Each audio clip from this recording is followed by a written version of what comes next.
చంద్రబాబు గారి ఇంటి మీద జోగి రమేష్ దాడికి వెళ్ళినటువంటి ఉదంతంలో ఇప్పుడు భారీ కదలిక వచ్చింది. జోగి రమేష్ పూర్తిగా ఇరుక్కుంటున్నారు.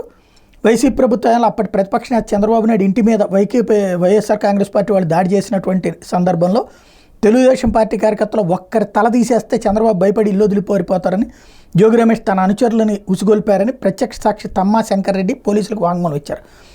అప్పటి ప్రతిపక్ష నేత చంద్రబాబు ఇంటి మీద 2021 September 15 YCP MLA Jogi Ramesh తన అనుచరులతో దాడికి పాల్పడిన కేసు నమోదైనటువంటి నేపథ్యంలో వైసీపీ అధికారంలో ఉన్ననాళ్ళు ఈ కేసు దర్యాప్తు ముందుకెళ్లలేదు. పైగా బాధితులపైన ఎదురు కేసులు పెట్టారు.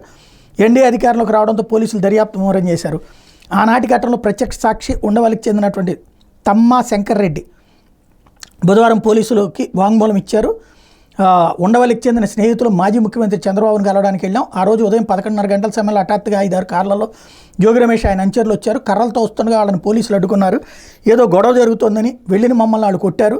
చంద్రబాబు నాయుడిని తరిమేద్దాం, వీళ్ళలో ఒక్కడైనా తలదీసి చంపేస్తే అప్పుడు చంద్రబాబు భయపడి ఇల్లు వదిలి పారిపోతారు, ఇక ఆంధ్రాకి రారని జోగి రమేష్ బిగ్గరగారిచారు. మనకేం డీజీపీ ఉన్నారంటూ మోకల్ని రెచ్చగొట్టారు. గద్దె రామ్మోహన్, బొద్దా వెంకన్న, నేను నా స్నేహితులు జోగి రమేష్ని ఎంతో వారించాం. ఏదైనా ఉంటే కూర్చుని మాట్లాడుకోవాలి, ఇళ్ల మీదకి రావడం తప్పని చెప్పాం. అయినా వినకుండా కర్రలతో మా తలలపై కొట్టారు. నాతో పాటు జంగాల సాంబశివరావు, గాదే శ్రీనివాసరావు గాయాలైన డిఎస్పీ పిలిస్తే వచ్చి ఈరోజు వాంగ్మూలం ఇచ్చామని చెప్పి శంకరెడ్డి చెప్పారు. అంటే ఇతను తెలుగుదేశం పార్టీ నాయకుడు, అది అర్థమవుతున్నది. ఆయన ఇచ్చినటువంటి సాక్ష్యం చెల్లుబాటు అవుతుందా లేదా అన్నటువంటిది చూడాల్సి ఉంది.